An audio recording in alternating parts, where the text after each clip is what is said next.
आज के चैप्टर है भिन्नात्मक संख्याएं। अभी लाइट नहीं है फिर भी मैं संख्याएं और उन पर चार आधारभूत प्रक्रिया, उन पर चार आधारभूत संक्रियाएं संक्रियाएं संक्रियाएं को बोलते हैं ऑपरेशन। इंग्लिश में बोलेंगे भिन्नात्मक मतलब कि फ्रैक्शनल, जिसे बोलते हैं तो fractional fractional number and fundamental operation. अब ये होता क्या है, भिन्नात्मक संख्या के बाद में पढ़ेंगे चार आधारभूत संख्याएं। तो पूर्ण संख्या में भी पढ़े चार आधारभूत संख्याएं, कौन कौन सा है? धन, ऋण, गुणा और भाग, plus minus, multiplication and division. ठीक है, तो आज हम लोग भिन्न के बारे में पढ़ेंगे। भिन्न या फ्रैक्शन किसे बोलते हैं?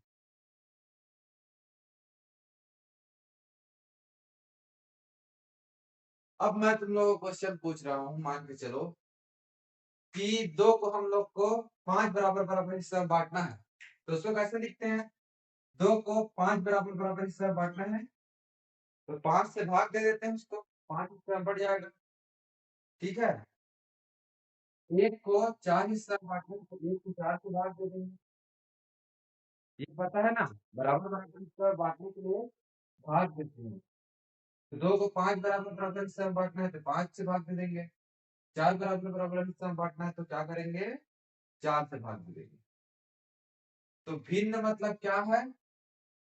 ऐसा संख्या जिसमें दो बटे पांच हो गए, जैसे कि ऊपर में का संख्या हो और नीचे में, और दोनों पूर्ण संख्या हो, तो इसको बोलते हैं अंश। ऊपर वाली संख्या को, ऊपर वाली संख्या क्या बोलते हैं? अंश। और नीचे वाले संख्या को क्या बोलते हैं? हर। ऐसे संख्या जिसमें अंश और हर हो उसको क्या बोलेंगे? फ्रैक्शन। अब इसका तो रहता है, एक को बोलते हैं न्यूमरेटर, ऊपर वाले को बोलते हैं न्यूमरेटर, और नीचे वाले को बोलते हैं डिनोमिनेटर और हर। तो दो से ज्यादा हिस्सा में बांटना पड़ेगा ना। तो भिन्न में क्या करते हैं, दो से ज्यादा हिस्सा में बांटते हैं। दो को क्या कर रहे हैं हम लोग? पांच हिस्सा में बांट रहे हैं, बराबर बराबर। जैसे कि दो लकड़ी है तो उसको पांच हिस्सा में बांटना है, तो एक, ये दो, और इसका थोड़ा सा मिला के ये तीन, और ये चार, पांच। तो ये इतना लंबा और ये इतना लंबा पांच हिस्सा में बढ़ गया। तो इसी को बोलते हैं दो बटे पांच, या फिर इसको एक ग्राफ के रूप में बनाओ। एक ये गोल दिख रहा है, रोटी रहता है, ये रोटी है, गोल है। इसको चार मान के चलो, अभी चार है अभी फिलहाल, और ये एक है। तो इसका मतलब क्या है? चार हर में है ना, तो इतना टुकड़ा बांटना है, तो इसको चार टुकड़ा में बांट दो। ये हो गया, बराबर बराबर टुकड़ा में बढ़ गया। और उसका अंश, ऊपर में क्या है? अंश। अंश मतलब एक है, तो इसका मतलब क्या हो जाएगा? ये एक हो गया ना, चार में से एक। चार को एक हिस्सा बांट रहे हैं। अब भाई चार को एक हिस्सा में बांट सकते हैं, वैसे पांच, सात आम है हमारे पास, सात आम है, उसको पांच में बराबर बराबर बांटना है, तो सात आम को पांच से भाग दे देंगे। ठीक है, और यहाँ क्या कर रहे हैं, मान के चलो एक एक रोटी है, उसको चार हिस्सा में बांट रहे हैं। एक रोटी है, उसको चार हिस्सा में बांट रहे हैं, तो ये हो गया। मतलब समझ में आ रहा है ना इसका? बांटना है, ये नीचे में जो भी जिससे ही भाग देते हैं उससे बांटते हैं बराबर बराबर। अब भिन्न के दो प्रकार होते हैं, ऊपर वाले को क्या बोलते हैं, पी बाई क्यू के रूप में लिख सकते हैं। ऊपर वाले को बोलते हैं अंश, नीचे वाले को बोलते हैं हर। हर को बोलते हैं डिनोमिनेटर, इसको बोलते हैं न्यूमिनेटर। इतना समझ में आ गया, याद हो गया। ऊपर जो है हर, हर नीचे को क्यों बोलते हैं, क्योंकि ये पूरा पार्ट रहता है, पूरा हिस्सा। और अंश, अंश मतलब सुने हो ना जाते, ये मेरा अंश है मतलब कि हिस्सा है। अंश मतलब हिस्सा। ठीक है। अब देखो, इसमें भी दो प्रकार के फ्रैक्शन रहते हैं, दो प्रकार के नहीं, तीन। एक रहता है सम या उचित भिन्न,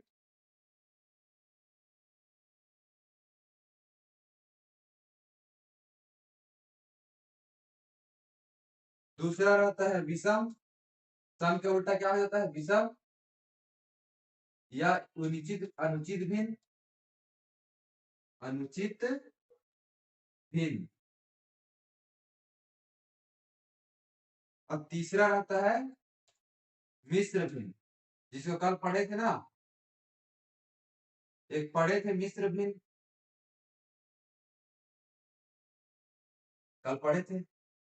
इंग्लिश में इसको बोलते हैं, सम व उचित भिन्न को प्रॉपर, प्रॉपर फ्रैक्शन। अब इसको बोलेंगे इम्प्रॉपर फ्रैक्शन। ये तो नाम हो गया। मिश्र भिन्न को बोलेंगे मिक्स्ड फ्रैक्शन,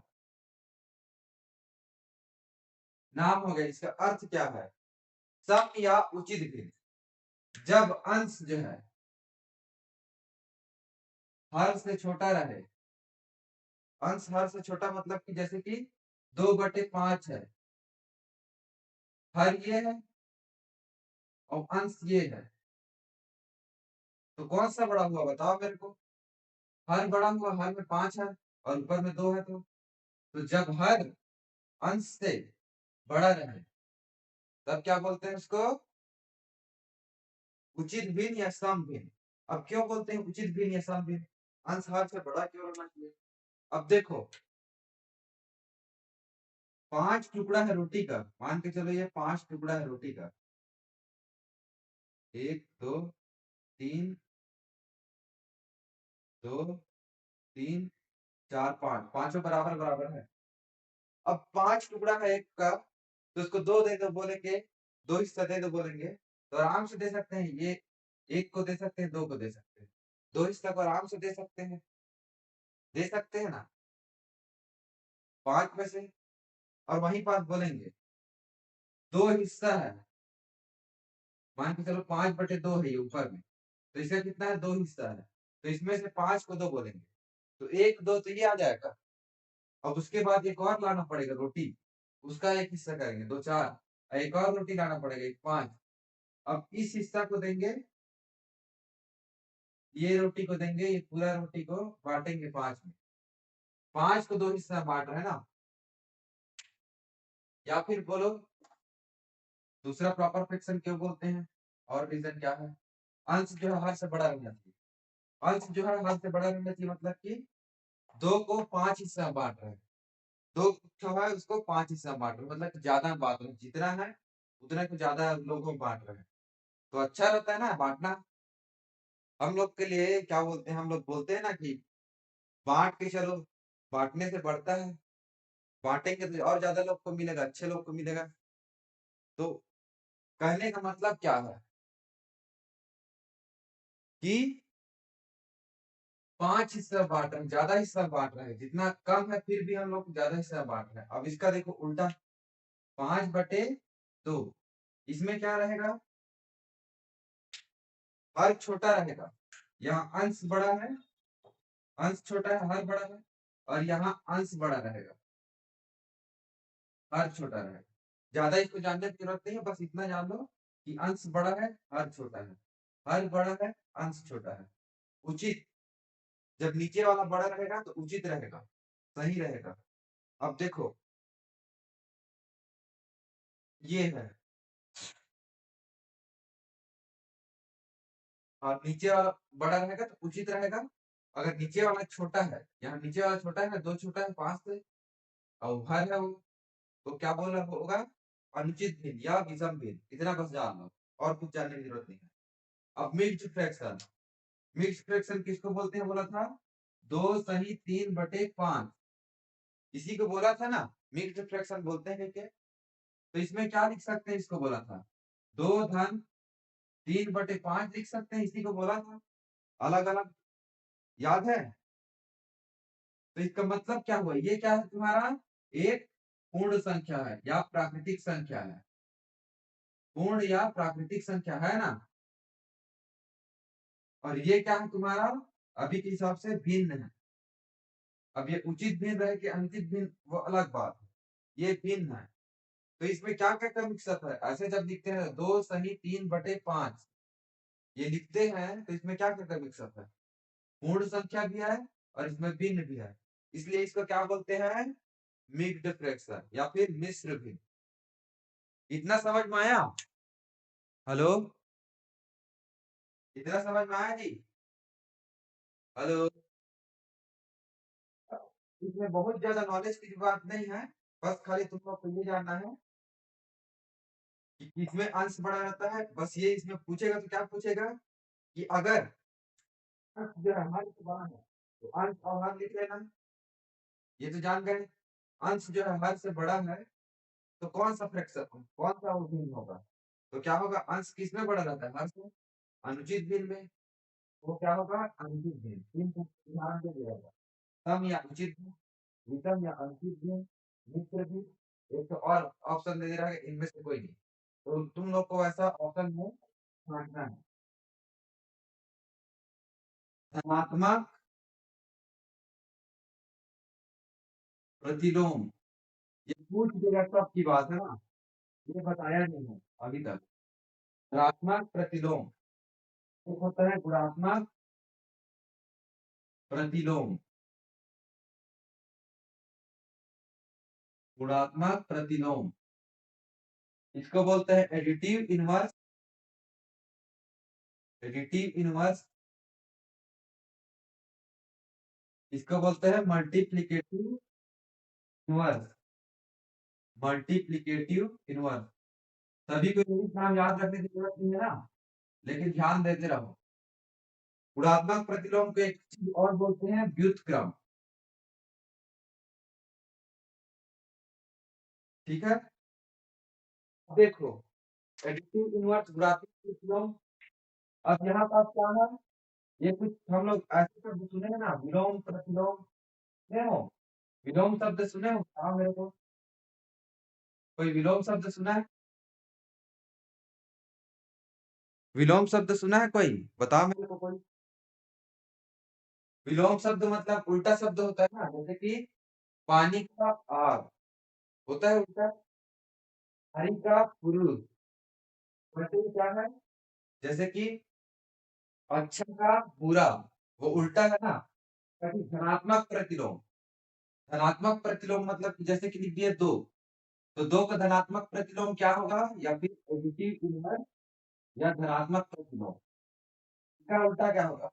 ये धन दो है तो इसका उल्टा होगा ऋण दो। दोनों को जोड़ेंगे तो क्या आएगा? 2 ऋण 2 बराबर 0। ऐसे संख्या, किसी भी संख्या का धनात्मक प्रतिलोम वह संख्या होता है तो उसको उससे जोड़ने पर क्या आए? शून्य आए। तो इतना बस जान लो। वैसे ही ऋण 3 रहता, तो इसका धनात्मक प्रतिलोम क्या होता? धन 3, या फिर इसको 3 लिख सकते हो, धन 3। धन को लिखने की जरूरत नहीं है, सिंपल 3 लिख सकते हो। और वैसे ही 3 का क्या होता? क्या होता? -13। क्या ये दोनों उल्टा है ना? एक प्लस है तो एक माइनस है, धन है तो ऋण है। धन और ऋण उल्टा है ना, धन में क्या करते हैं? जोड़ते हैं, और ऋण में क्या करते हैं? घटाते हैं। तो विलोम से चला है, धनात्मक प्रतिलोम, धन का उल्टा, धन का विलोम। अब इसमें क्या है? का प्रतिलोम मतलब कि विलोम, है। गुणा का विलोम क्या रहेगा, जैसे कि 4 है, 4 का विलोम क्या होगा, 4 का उल्टा क्या रहेगा, 1/4, क्योंकि 4/1 लिख सकते हैं इसको, 4/1 लिख सकते हैं, तो उसका उल्टा क्या हो जाएगा, 1/4। इसे बोलते हैं गुणात्मक प्रतिलोम या व्युत्क्रम। ठीक है। अब जैसे 5/2 है, तो इसका गुणात्मक प्रतिलोम क्या हो जाएगा, इसका उल्टा 2/5 गुणात्मक प्रतिलोम या व्युत्क्रम, व्युत्क्रम भी बोलते हैं। व्युत मतलब कि उल्टा, क्रम, उल्टा क्रम। ये पूछ देगा तुम लोग को, क्या पूछेगा, कभी कभी पूछ देता है कि तेरा का गुणात्मक प्रतिलोम क्या है, 5/2 का गुणात्मक प्रतिलोम क्या है, ये सब पूछ देगा तो क्या करना है, धनात्मक बोलेगा तो धन को ऋण बदल देना, ऋण को धन बदल देना। और जो मिश्रित भिन्न बताया था नहीं पिछले वो में, अरे कोई बोलो यार, मिश्रित भिन्न बताया था, उसी को क्या बोलते हैं, संयुक्त भिन्न। ठीक है, हिंदी में एक और नाम है संयुक्त भिन्न। ये नाम क्यों बता रहा हूँ, आगे कहा सकते हैं, 2 सही 3/5, ऐसा ऐसा इसको बोलते हैं। अब देखो, तुम लोग से पूछ दिया कि इनमें से संयुक्त भिन्न कौन सा है, और उदाहरण में दे दिया 13/5, 5/2 और 2 सही 3/1 और 4, कौन सा हो जाएगा, 2 सही 3/5, तो कौन सा हो जाएगा, ये बताने आना चाहिए तुम लोग को कि कौन सा संयुक्त भिन्न है। समझ गए, तो और बताया था, मान के चलो 64/40 है, सरलतम भिन्न पढ़े हो, सरलतम भिन्न,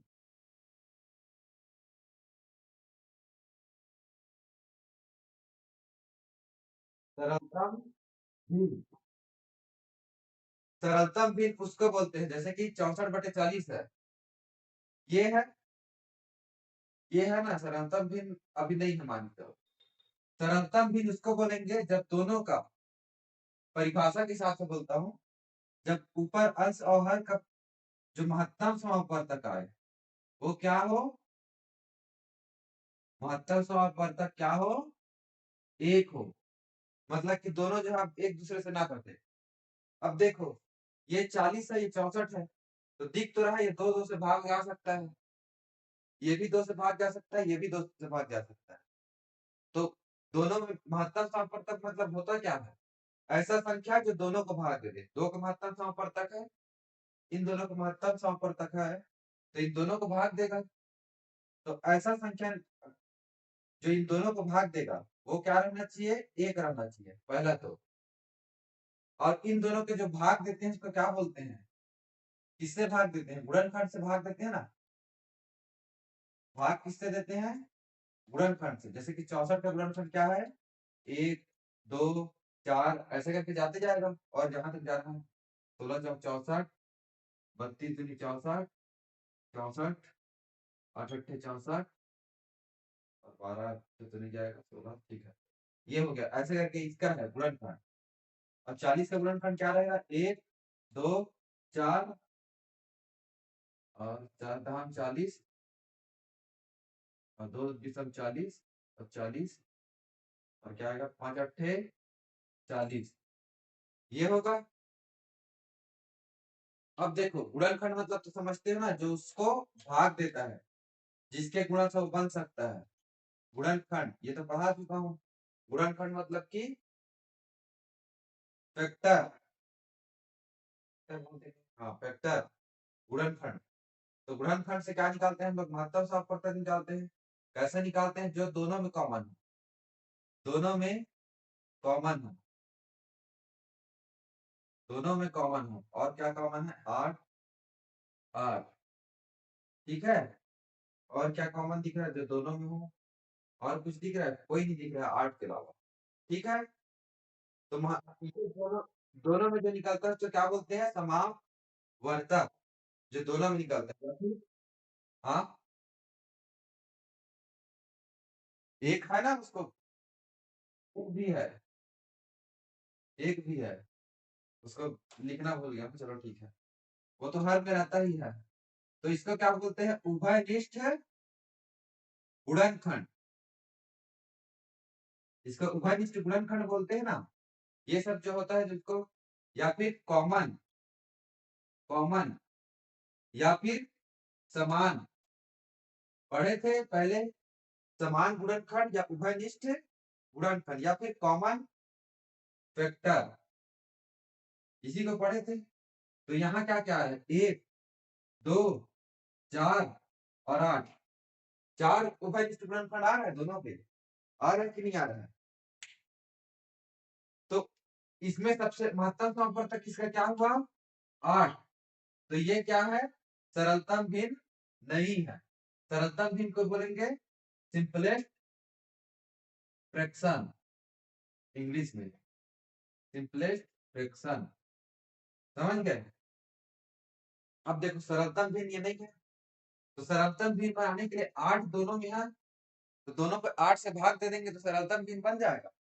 8 को हटा दो, दोनों में से 8 को हटा दो, तो 8 को कैसे हटाएंगे? 8 अट्ठे 64, 8 पंचे 40। अब 8/5 का बताओ, दोनों में कुछ कॉमन है? 5 किससे भाग देता है? 1 और 5 से, और ये जो है 1, 8 और 2 और 4 से भाग जाता है। तो दोनों में क्या कॉमन है? दोनों का गुणनखंड क्या है? 1, एक ही है। तो दोनों का महत्तम समापवर्तक अब क्या आएगा? 1 आएगा कि नहीं आएगा बताओ? घटा दिए तो जो महत्तम समापवर्तक है उसको हटा देंगे दोनों में से, और महत्तम समापवर्तक को कितना ले आएंगे? 1 के बराबर, तब वो सिंपलेस्ट फॉर्म है। तो 8/5 60/68 नहीं है ना, 64/40 का सरलतम रूप है। तब सरलतम रूप में बदलना सीख जाओगे ना। क्या निकालना है पहले? इन दोनों का, ये तो मैं वो करके बताया, इनोब्रेट करके, दोनों में कोई भी उभयनिष्ठ गुणनखंड नहीं होना चाहिए। उभयनिष्ठ गुणनखंड खाली क्या रहना चाहिए? 1। या तो डिफिनेशन दे सकते हो, अब देखो इतना 40 है, तो ये तो नहीं है सरलतम भिन्न इतना मानेंगे। तो सरलतम भिन्न तो क्या है? पहला ऐसा भिन्न जिसका महत्तम समापवर्तक और हर का महत्तम समापवर्तक, हर का महत्तम समापवर्तक या तो 1 हो, मतलब कि दोनों जो है ऊपर नीचे दोनों जो है एक ही के पास जाए खाली, अब दोनों में उभयनिष्ठ गुणनखंड, उभयनिष्ठ गुणनखंड, उभयनिष्ठ गुणनखंड मतलब महत्तम समापवर्तक ही होता है। सबसे बड़ा उभयनिष्ठ गुणनखंड को वही बोलते हैं। तो कॉमन, कॉमन या समान, समान गुणनखंड या कॉमन मल्टी फैक्टर क्या हो? 1 हो। देखो 64/40 दे दिया, दोनों का महत्तम समापवर्तक पहले निकाल दो। 64/40 का सिंपल तरीका ये है, 64 का और 40 का 2 से भाग जा रहा है, 2 दूनी 4, 2 शून्य शून्य, 2 दहाम 20, 2 पंचे 10, से काम 5, ठीक है हो गया।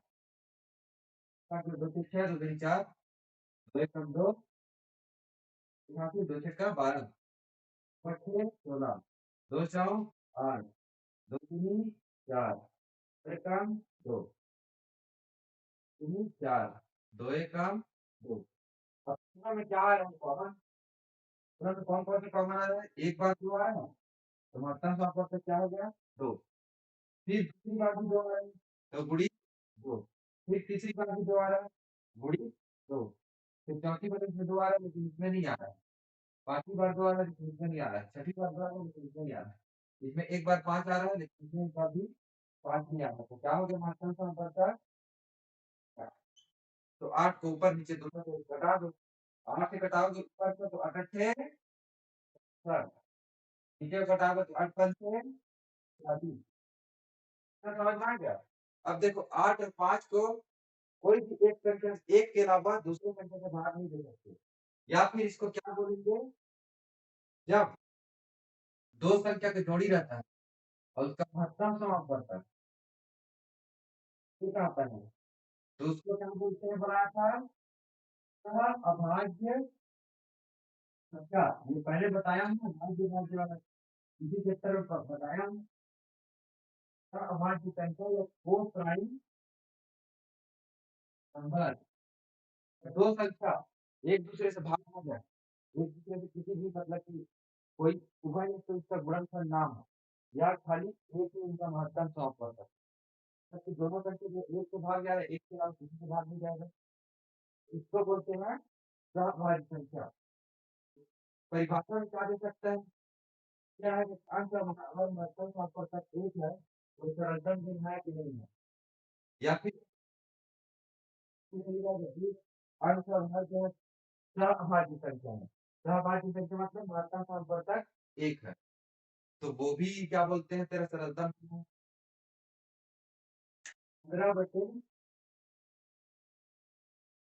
15/27, इसका सरलतम क्या है? सबसे पहले देखो ऊपर और नीचे तीन से दोनों भाग जाएगा, एक 5 6 मतलब 3 से भाग जाएगा, 2 7 9 मतलब 3 से भाग जाएगा, पहले 3 से घटाओ, 3 5 से 15, 3 या 27। और इसके बाद देखो 5 से तो कोई भाग जा ही नहीं रहा है, तो 1 और 5 से भाग जाता है, और 9 से भी भाग 1 3 और 9 से भाग जाता है खाली, दोनों में कॉमन क्या है? 1 है, तो अब ये सरलतम भिन्न आ गया। अब वैसे ही कोई और संख्या पूछ सकते हैं, कोई बड़ा संख्या 249, नहीं कोई अच्छा संख्या लेते हैं, 246 22 300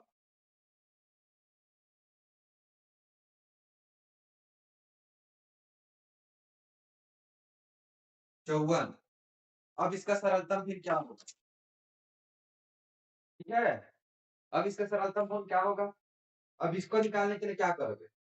ऊपर नीचे पहले तो देखो, दो से तो भाग जा ही रहा है दोनों, क्योंकि इकाई अंक में 6 और 4 है, तो पहले दो से हटा दो इसको, दो एक कम दो, दो दूनी चार, दो तिया 6, ठीक हो गया।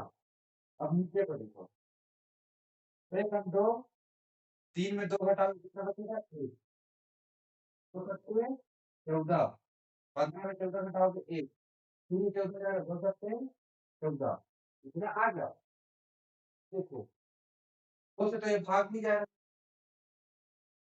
अभी क्या से जाएगा भाग? मेरे हिसाब से 3 से जाएगा, चेक कर लेते हैं, 1 2 3, 3 3 6 और 3 4 7 14, 14 1 15, मतलब कि नीचे वाला भी 3 से भाग जा रहा है, क्योंकि इनका अंकों का योग 3 से भाग जा रहा है, इनके अंकों का योग 3 से भाग जा रहा है, तो हम इसको भाग देते हैं। 3 4 12, 3 1 3, 3 5 6 15, 2 3 हो गया, ये भी कर। अब 41/59 आया, इतना आ गया ना? देखो 100 से नीचे संख्या रहता है, इससे चेक करते हैं खाली भाग जा रहा है कि नहीं। 2 3 5 और 7 से बस चेक करना है बोला, तो 3 से भाग जाएगा क्या? 4 1 5 से भाग नहीं जाएगा, और 2 से भी नहीं जाएगा क्योंकि इकाई यहाँ पे जो है 1 है, 3 से भी नहीं जाएगा ऊपर का संख्या, और 5 से भी नहीं जाएगा क्योंकि इकाई में शुरू में 5 रहना चाहिए, और 7 से आता है, सबसे का 40 होता है, तो 7 से भी भाग नहीं जा रहा है, मतलब कि ये 1 से भाग जाएगा और 41 से भाग जाएगा, तो दूसरा संख्या किसी से भी भाग जाए, ये 1 और 41 से भाग जाएगा, तो ये तो 41 से भाग नहीं जाएगा, तो सरलता में क्या होगा इसका? ये जो है इसका सरलता में होगा, इस संख्या से हम लोग सरलता में क्या पूछते हैं? 1/69, ये समझ में आ गया? ये जो सरलता रूप है 4/5, 4/5 सरलता रूप है। अब इसमें देखो 4/5 में मैं बोलूं कि ऊपर नीचे 2 और 2 से गुणा कर दूं, किससे गुणा कर रहा हूँ? 2/2, 1 से भी गुणा कर रहा हूँ, 1 से किसी को गुणा करेंगे तो समझ आएगा क्या? बताओ, अब तो 1 को गुणा करते हैं तो 4 ही आता है, ठीक है, तो ये क्या हो जाएगा? 8 बटे 7, ये हो गया। वैसे ही 4/5 को 3/3 से गुणा करूँ ऊपर नीचे दोनों को, फर्क पड़ेगा। 3/3 मतलब 1 से गुणा करना है, तो वही संख्या आएगा। 4 तिया 12, 5 तिया 15। इसका मतलब क्या है कि 4/5 इसका गुणा कर रहे हैं, मतलब एक ही से गुणा कर रहे हैं, और उसका जो आएगा 8/10 और 12/15 में बराबर है ना। समझ में आ रही है ये चीज, कहना क्या चाह रहा हूँ। तीनों बराबर हैं, इसी को बोलते हैं तुल्य गुण। हाँ, समतुल्य गुण का नाम हो जाएगा इसका। हाँ, इक्विवेलेंट, इक्विवेलेंट फैक्टर भी बोलते हैं, इक्विवेलेंट फैक्टर। कहने का मतलब क्या है, इसमें से 8/10 दिख रहा है, लेकिन इन दोनों को दो दो से कटा दो, 2 3 4, 2 5 6 10, इसका सरलतम रूप 4/5 ही आएगा ना। तब वो 12/15 को भी 3 से भाग दे दो, 3 4 12, 3 5 6 15, 4/5 ही आएगा। तो तुल्य बीज जो है बराबर रहता है, बस कितने में अलग अलग रहना है। इसलिए 4 की जगह 8 है, 5 की जगह 10 है। लेकिन अगर इसको सरलतम रूप में लाएंगे तो ये दोनों जो है क्या है जी, बराबर है ना, यानी मैं बराबर बताऊं। तो मान के चलो क्वेश्चन में दे दिया, प्रश्न में क्या दे देगा, बट है तुल्य भिन्न शून्य में से कौन है, तुल्य भिन्न है equivalent fraction, equivalent fraction, equivalent fraction क्या है बोल दिया। अब दे दिया है। हम्म, ठीक है।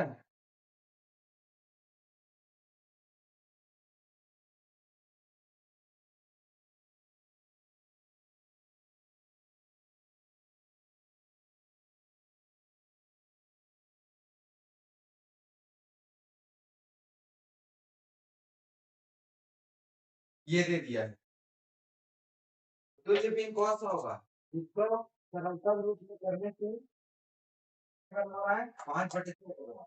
इसको देखिए सरलतम रूप में करेंगे तो ये 2 से भाग जाएगा दोनों, या 5 से भी भाग जाएगा दोनों, इस तरह 10, 5 तिया 15, 2/3 और 5/6 बराबर है क्या, नहीं है, तो तुल्य भिन्न नहीं हुआ। फिर किससे भाग जाने की, 2 से 4 भाग देंगे, तो क्या होगा 2 या 18, इसका भी इसको और भाग नहीं दे सकते, ये भी नहीं है बराबर। क्या है, 2 5 10, 10 6 12, ये 5/6 के बराबर है ना? ये हो गया क्या तुल्य। ये जो है 4 हिस्सा बटा है।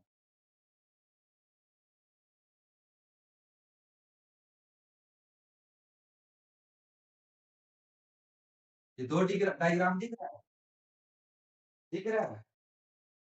अब इसमें मैं 3 तो किया हो गए, एक को कलर कर दिया और ये 2 को कलर कर दिया, ये क्या हो जाएगा 2/4 के बराबर होगा। 4 में से 2 को दूसरे को दे दिया, मान के चलो इसको दे दिया, नितिन को दे दिया, या नीतीश को दे दिया, कोई नाम है, मान के चलो आकांक्षा को दे दिया, दे दिए आकांक्षा को। 4 में से 2 हिस्सा दे दिया आकांक्षा को। बताओ, और मैं दिया 8 में से 3 हिस्सा किसको दिया,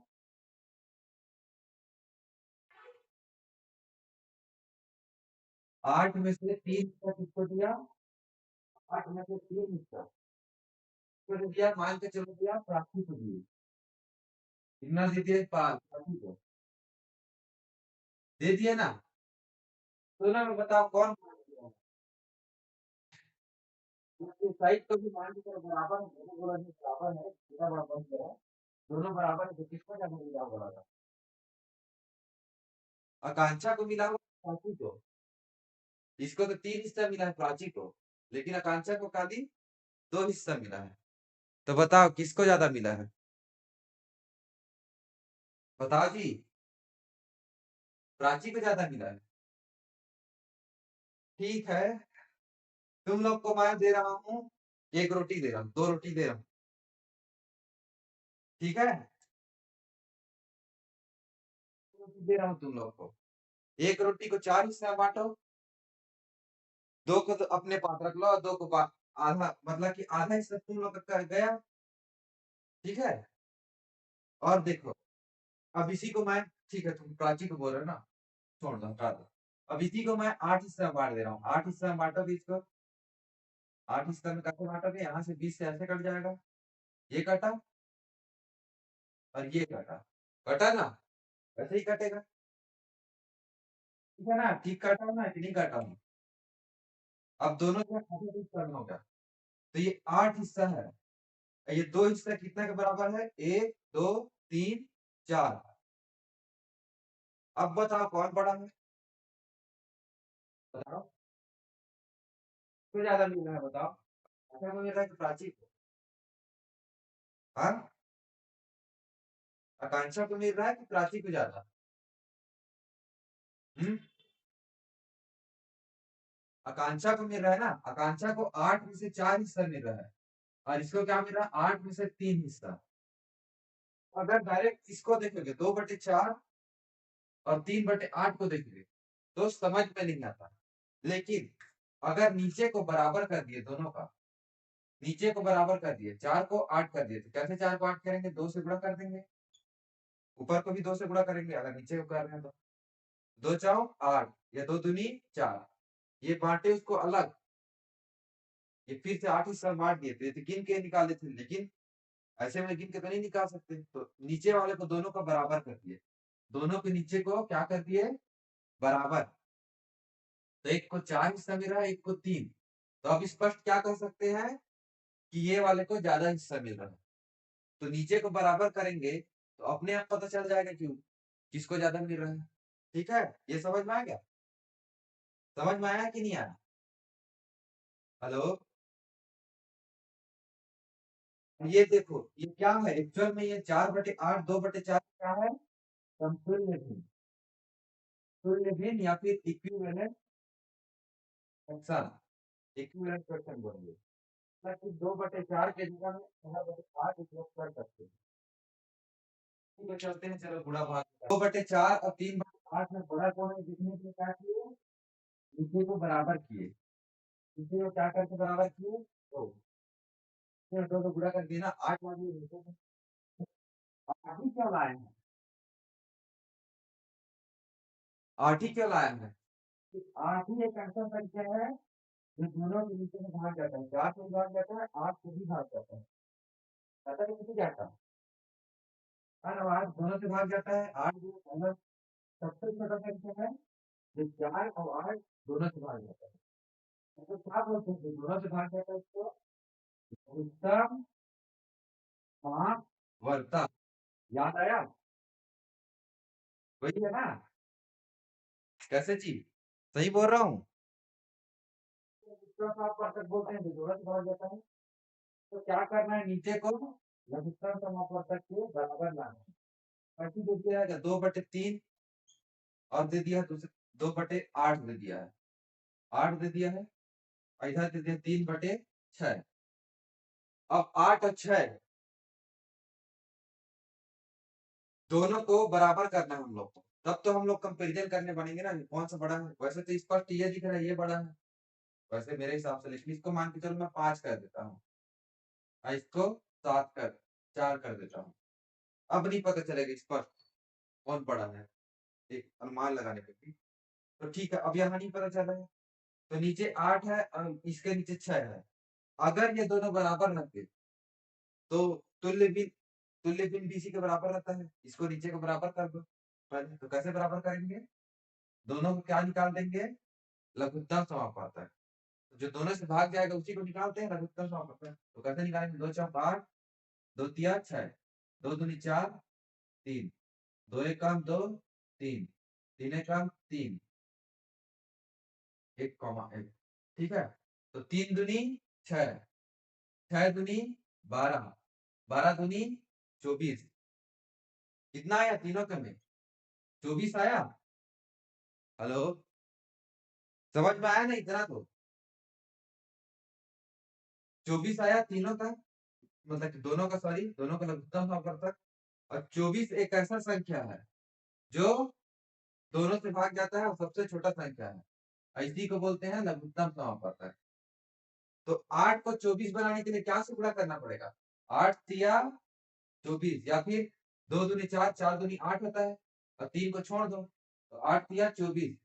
3 को नीचे से गुणा कर दो और 3 को ऊपर से भी गुणा कर दो। कर सकते हैं? कर सकते हैं कि नहीं सकते? ये 3/3 से गुणा कर रहे हैं, मतलब कि 1 से ही गुणा कर रहे हैं। इसको बाद में कर रहे हैं ना, तो इसको अलग पेन से लिख देते हैं। बराबर बना दिए तीनों को। अब इसको भी 24 बना दो। इसको 24 बनाने के लिए क्या से गुणा करना पड़ेगा? 2 तिया 6, 6 को छोड़ दो तो 2 दूनी 4, 4 से गुणा करना पड़ेगा। 6 चौ 24, तो 4 को ऊपर नीचे दोनों से गुणा कर दो। ये समझ गए?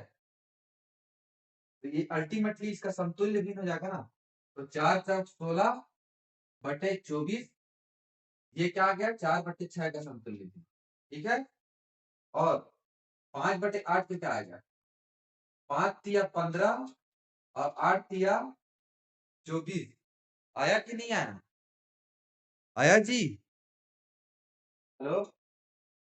अब इसको तो कंपेरिजन कर सकते हैं ना। नीचे जब बराबर है तो ऊपर से बड़ा और सबसे बड़ा, सबसे बड़ा कौन सा है? ये। और यहाँ से देखते हैं तो इन दोनों में कौन बड़ा दिख रहा था? ये बड़ा दिख रहा था ना। तो ऐसे कंपेरिजन करते हैं, तुलना के लिए भी उपयोग करते हैं। ठीक है? ये समझ में आया कि नहीं आया? बताओ। कितना समझ में, ये समझ में आ गया? देखो, मैं बोल रहा हूँ 4 को 5 से भाग दो, 4 को 6 से भाग दो, 4 को 7 से भाग दो। इसका मतलब क्या होता है कि 4 को 5 बराबर बराबर हिस्सों में बांटो। इसका मतलब क्या है कि 4 को 6 बराबर बराबर हिस्सों में बांटो। इसका मतलब वही होता है, बताया ना। क्या है? और 4 को 7 हिस्सों में बांटो, 7 बराबर बराबर हिस्से। बताओ किसको बड़ा हिस्सा मिलेगा? बताओ। जब ऊपर का बराबर है तो किसको ज्यादा बड़ा हिस्सा मिलेगा? बताओ। तुम लोग को रोटी को 5 हिस्सा में तोड़ रहा हूँ, 4 रोटी, जो तीनों में बड़ा हिस्सा किसको मिलेगा? बताओ। एक को हम लोग 5 से भागते हैं, एक को 6 से, एक को 7 से। संख्या तो उतना ही है, लेकिन टुकड़ा इसमें ज्यादा कर रहे हैं, इसमें ज्यादा कर रहे हैं। तो सबसे बड़ा टुकड़ा किसमें कर रहे हैं? 7 से। सबसे बड़ा हिस्सा कौन सा रहेगा? ये रहेगा ना। 5। समझ में आया कि नहीं आया ये चीज? तब ऊपर बराबर है, ऊपर तो पूरा ही है। मान के चलो एक रोटी है तो एक ही रोटी है। ठीक है, तुम लोग 4 टुकड़ा बांटोगे और उसी को तुम लोग 5 टुकड़ा में बांटोगे, एक रोटी को ही 5 टुकड़ा में, और एक रोटी को ही 6 टुकड़ा में बांटोगे, एक रोटी को ही 4 टुकड़ा में बांटोगे। कौन सा बड़ा हिस्सा रहेगा? जिसमें 5 टुकड़ा में बांटोगे उसमें बड़ा हिस्सा रहेगा। नीचे का जो सबसे छोटा, अगर ऊपर के बराबर है तो नीचे का सबसे छोटा वो सबसे बड़ा रहेगा। तो ऐसा प्रश्न दे सकता है जिनमें से सबसे बड़ा कौन है? ऐसा आएगा नहीं। क्या समझ में आ गया? कि समझ में आया कि नहीं आएगी? हेलो? ये ध्यान देना है कि हम लोग देखिए मतलब कितने टुकड़ों में बांटते हैं। तो उसको 4 से समझ में नहीं आ रहा तो एक किससे समझ के देखो। उसको बराबर ही तो है ना, 4 4 4 है, तो उसको क्या मान के चलो एक रोटी है, एक रोटी है बराबर ही है, एक रोटी है, तीनों का। एक को 5 हिस्सा देना है, एक को 6 हिस्सा, एक को 7 टुकड़ा में बांटो। कौन सा सबसे बड़ा टुकड़ा होगा? ये। एक रोटी को 5 टुकड़ा में बांटो, वही तो बड़ा मिलेगा ना। तो अब एक रोटी को 6 टुकड़ा में बांट के आपस में बांटोगे तो उसमें छोटा छोटा मिलेगा। टुकड़ा बांटोगे थोड़ा सा तो बड़ा मिलेगा उससे। लेकिन समझ गए? देखो, हम लोग मेन तो हम लोग क्या पढ़े थे? पर विभिन्न संक्रियाएं, तो जोड़ और घटाव पहले पढ़ते हैं। इसी इसका इंट्रोडक्शन देते हैं। 2/4 है, मान के चलो 1/7 है, 1/9 है। 14 ही बोलता हूँ। 1/14 है, 1/3 थोड़ा संख्या अलग है। दोनों भिन्न है ना, ये दोनों भिन्न है। उचित भिन्न है कि अनुचित भिन्न है मेरे को फर्क नहीं पड़ता। पहले क्या है, ये दोनों भिन्न तो है। अब इनको जोड़ना है, अब इनको जोड़ना है। तो भाई देखो, अब इस चीज को छोड़ दो। अब देखो मैं एक प्रश्न पूछ रहा हूँ, 12/3 है और 15/3 है। दोनों को जोड़ो कितना आएगा? 12/3 मतलब 3×4 = 12। 15/3 मतलब 3×5 = 15 और 4×5 कितना है? तो आया ना, समझ गया? पर ये नहीं हुआ, आया है ना, ये सही आया ना। या फिर तो दूसरा तरीका क्या है जोड़ने का, 12 और 15 को पहले जोड़ दो और नीचे को एक साथ भाग दे दो। तो अलग अलग भाग देने के लिए एक साथ दे दो। 12×15 = 27 भागित 3 बराबर 3×9 = 27। है कि नहीं, दोनों के बराबर है कि नहीं, बताओ जी। तो अगर नीचे बराबर है, क्या तो एक साथ में लेके ऊपर को जोड़ दो, फिर भाग कर दो, फिर हो जाएगा। या फिर अलग अलग भाग कर दो तो भी हो जाएगा। ठीक है, ये समझ गए? है कि नहीं समझे ये चीज?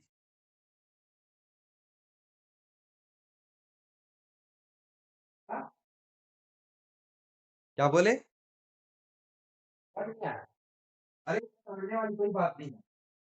तो देखो 12/3 है, तो संख्या को जोड़ रहे हैं, 12/3 + 15/3।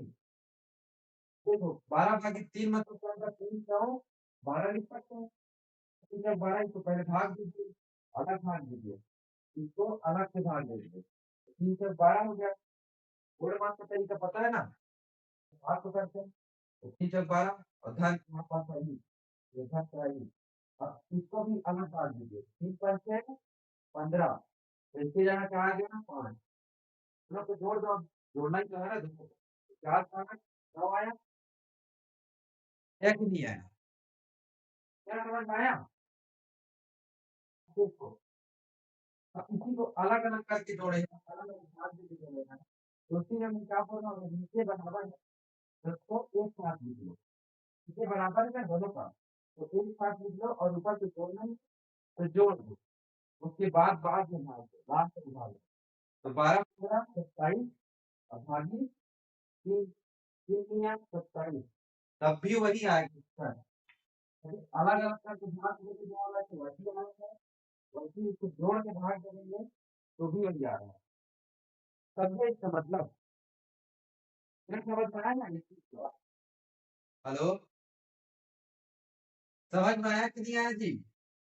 हेलो, जिसको ये अलग अलग करके कर रहे हैं उसको एक साथ भी कर सकते हैं। बोल रहा हूँ मैं, जोड़ तो दोनों को, यहाँ अलग अलग करके जोड़े, इसको पहले भाग दे दिए, इसको पहले भाग दे दिए हैं, फिर इसके बाद जोड़ेंगे।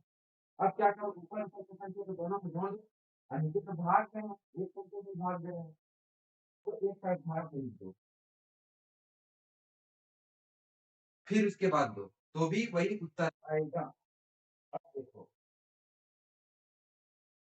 कोई बात नहीं है, दिक्कत नहीं है।